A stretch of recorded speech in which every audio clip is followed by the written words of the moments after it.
GioGio is a series that is famous for its reference work and how Hirohiko Araki was able to use the history of the music or media that he referenced within his series in some way throughout his story. Be it either blatant in how Sticky Fingers' zipper-based abilities based on the Rolling Stones album For Sticky Fingers having a zipper on it, or more obscure things like when Pulpo bites off his fingers being a reference to Black Sabbath's own Tony Iommi, who had a similar injury that led to the creation of Black Sabbath. Though there is one stand whose entire existence is based on the legend surrounding a famous piece of unfinished music made by the one and only Wolfgang Amadeus Mozart, this stand being the resilient and regenerative renegade recluse reflection, Chariot Requiem.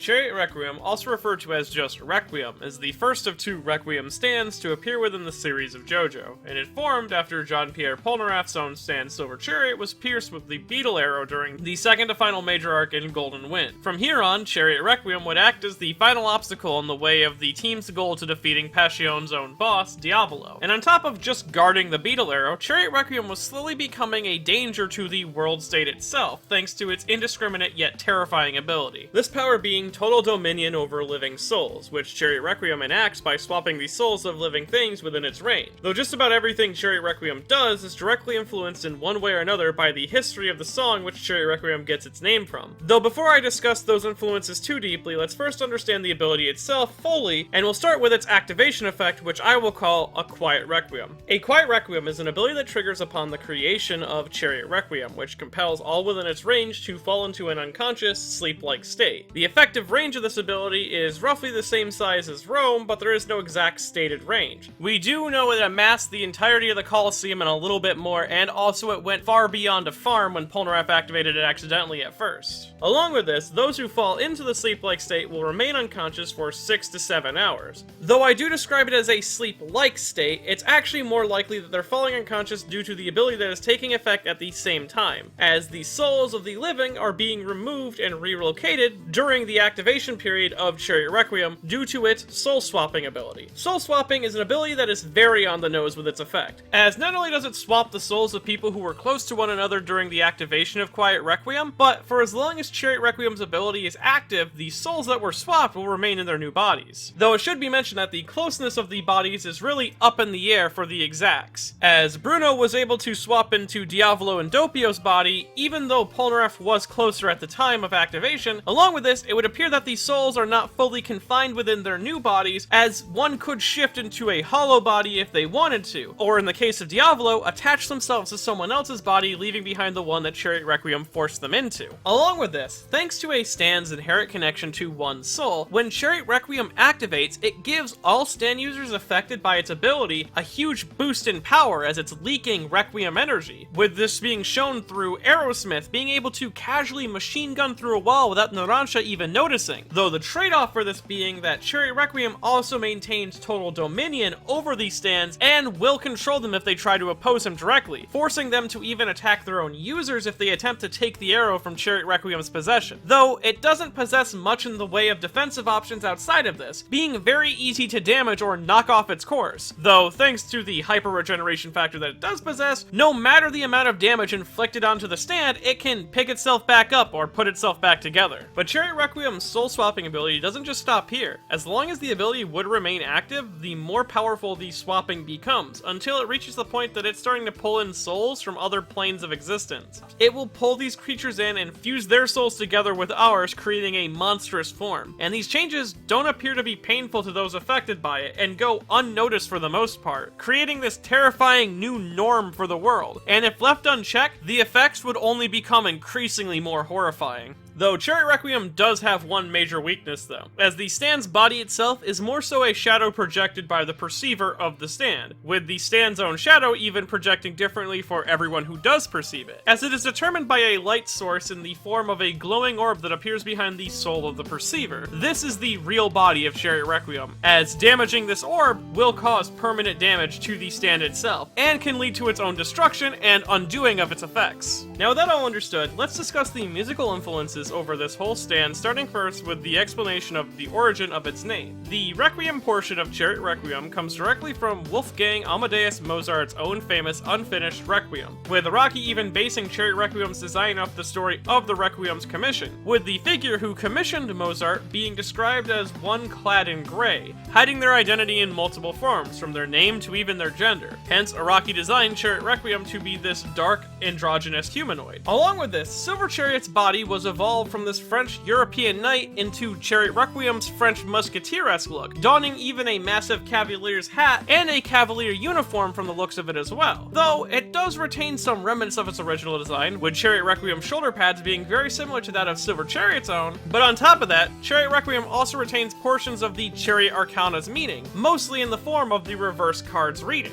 as the reverse chariot means someone who is wandering with lack of direction or acting in opposition to someone else, with one of the best options for dealing with the reverse chariot being not to push your way through the issue, but observe things from a different perspective, which is a good way of describing both Chariot Requiem's actions along with its own weakness and its effect. As to defeat Chariot Requiem, you must figure out the existence of the light ball that exists behind your soul.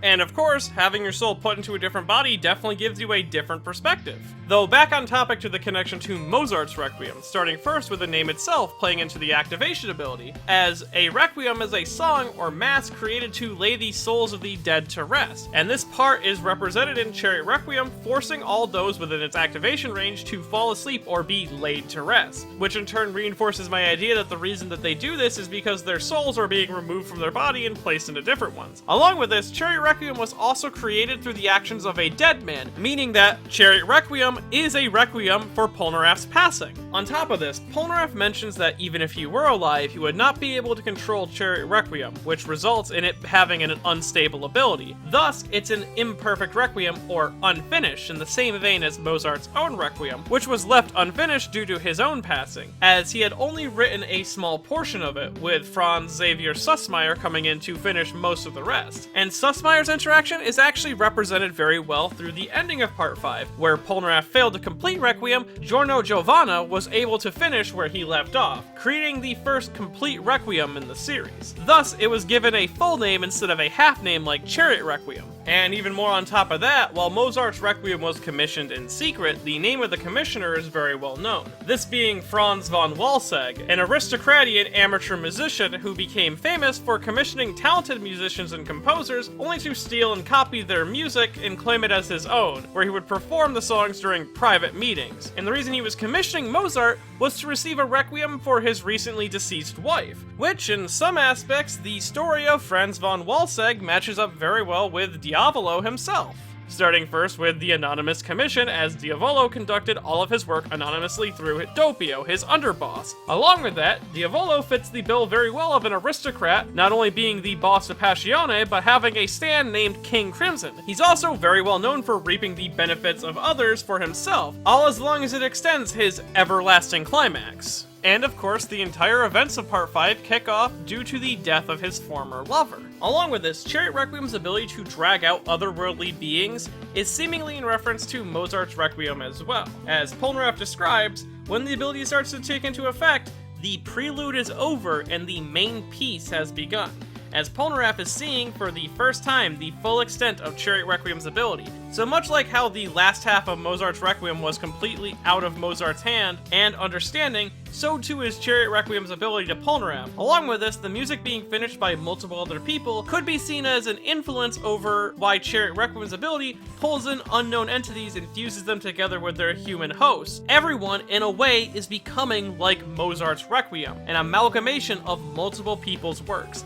The body of one, the soul of another, and the entity of something else. Chariot Requiem, along with the later Gold Experience Requiem, seem to be Araki wanting to take the concept of stands in an interesting direction and pay tribute to Mozart in his final Requiem, by translating into some actual story event, resulting in two extremely unique stands with overwhelming abilities. Ones that had impacted the JoJo fanbase so much that JoJo's Bizarre Adventure Heritage for the Future had a secret attack for Polnareff, which summoned Chariot Requiem and put his opponents to sleep. What made this such a strange inclusion was Chariot Requiem was brand new to the series. It hadn't even been defeated yet. To put it in perspective, Chariot Requiem debuted only 2 months prior to the release of the arcade version of Heritage for the Future, so he was like fresh.